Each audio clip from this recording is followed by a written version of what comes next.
It's been over 7 years since Dragon Ball Super has ended, and because we probably aren't getting Dragon Ball Super Season 2 anytime soon, let's dive into arguably the best arc in the anime so far, the Tournament of Power. When Super first aired in 2015, it was met with fairly lackluster ratings. Some were disappointed about the production quality and the recaps of the first 2 arcs, and others were just happy that Dragon Ball was back with weekly releases once again. Slowly but surely, the series saw steps forward. Both the Universe 6 and Goku Black sagas boasted some decent looking animation, with the Vegito Blue vs Fused Zamasu fight being the best looking one prior to the Tournament of Power. And then, when the Tournament of Power did start, oh my gosh, it looked incredible. The art style went for a more straightforward style, sort of similar to the style of Dragon Ball Z. And for once, there were actual stakes and a reason for the characters to fight and get stronger. Of course, there's no real reason for Goku and Vegeta because it's part of their own characters to get stronger and become better fighters, but it was building on some great stuff for the future. Frieza being brought back and having his forces with him, Goku not being able to use Ultra Instinct at will, Vegeta finding peace and resolve in his purpose, and on top of that, the Broly movie was announced soon after the last episode of Super released. Then the sudden change happened with Toei. In 2019,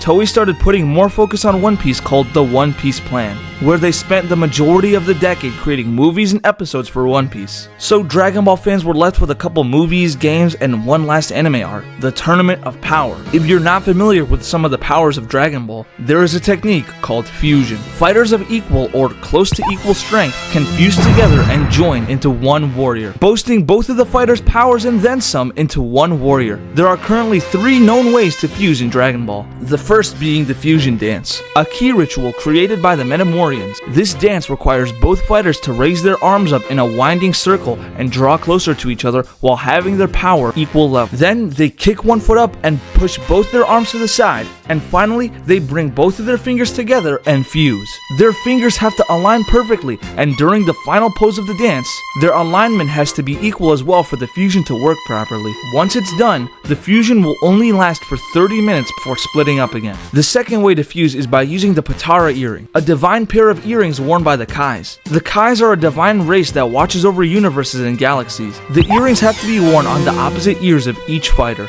Once put on, the 2 warriors fly together and join into one warrior once more. Unlike the 30-minute time limit for the fusion dance, the Patara allow the fighter to remain fused for up to an hour as long as you're not a Kai. Then finally, we have the join bugs. Just recently introduced in the show Dragon Ball Daima, the join bugs allow for more than 2 fighters to join together. If more than one person eats the same bug at the same time, they can fuse together, no matter how many eat it. I would say this is similar to how the Namekians fuse into 2 warriors in the Tournament of Power, but really it introduced a brand new concept for triple fusion between Goku, Vegeta, and Broly for the future, you know? So yeah, I'd say it's a lot more than we think. Back to the rules of the tournament. The Tournament of Power was 45 minutes long, so we will be going through each type of fusion and speculating why fusion was never even brought up among Universe 7. And yes, we will be going over the join bugs since canonically Daima happens after the events of Z. Let's go. First of all, we have to go over the fusion dance. When Goku and Vegeta performed the fusion dance together, they became Gogeta. I'm gonna go into a little bit of, fan theory, but I like this theory. Gogeta is a brand new life form that is brought to the world. Gogeta describes himself as a being beyond Goku and Vegeta, and not just the fusion of them. All the more the reason to believe that Gogeta is stronger than Vegito, but I digress. The dance itself doesn't take a ridiculous amount of time, and it does last for 30 minutes. That is, last 30 minutes if you're only in your base form and don't use that much energy. The more energy you use and the stronger the form is that you are using when you fight, the faster the time goes by. This happens for even the fusion dance with Goten.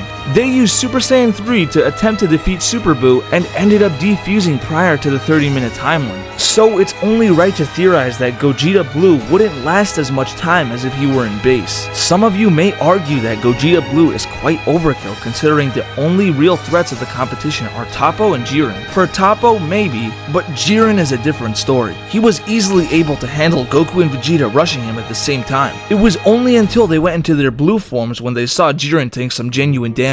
So fusion would definitely be necessary to be defeat Jiren one-on-one. So why didn't they perform the fusion dance? Here's my theory. The events of Dragon Ball Super Broly happened directly after the Tournament of Power. Prior to this, Goku never taught Vegeta the fusion dance. The only other person on the Universe 7 team that knows about it is Piccolo. The tournament only lasted 45 minutes, meaning they would have to fuse later in the tournament in order to face and defeat Jiren, assuming they'll have less time fused together because of transformation. So, Goku would have to teach Vegeta, perform the fusion successfully, and cut time due to transformations, all while Jiren and Toppo are pursuing them near the end of the tournament. The stakes were simply too high to perform the dance properly. Even in the Broly movie, it took them an entire hour while Broly was still rampaging to get the dance right and fuse properly. The chances of them pulling it off successfully were just too low. So if fusion most likely wouldn't work, what about the Potara earring? Universe 7 had 2 pairs of them because Elder Kai was there along with Shin. So why didn't they just use it for the duration of the tournament? Well, the obvious answer would be Goku and Vegeta's pride as warriors. Obviously, neither of them are necessarily a fan of fusion in general. Goku is more open to it when something big is at stake, but Vegeta from the beginning never liked the idea of fusion. However, there's one main reason why they only use fusion in fights that most people look over. If you're not a new gen fan and know that Dragon Ball is more than just cool hair colors and lasers, then you would know that it is in fact, stay with me on this one, about martial arts. Of course, the direction of the series changed drastically with Z, and it was never strictly about martial arts. The first key move we were ever shown was the Kamehameha, and there's always been dinosaurs, giants, and demons, and